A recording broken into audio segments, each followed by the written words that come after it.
আম্মা কাপড় খালি মাগা গাও লাইতে দিবা কাবারে জালাত আম্মা পেটে খুব বেদনা নাফা পরীক্ষা আম্মা ব্যথা করতেছে শরীরটা ঘোড়া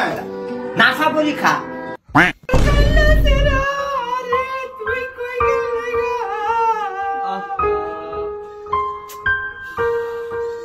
আমাদের ভিতরে নাফা পরীক্ষা হয়েছে কেডা এর তো গ্যাস্ট্রিক হইছি এ আম্মা গরম লাগতাছে ঠান্ডা ছাড়া নাফা পরীক্ষা এ গরুর ডাক্তার ওই জামনে এনে বই রইছই আরে মেয়ে ছাগলটা দেখা দেন না এটাই ছাগল না ও আমনে হেই হ্যাঁ ছাগলের কথা কইছো না এরা তো ছাগলের মতো দেয়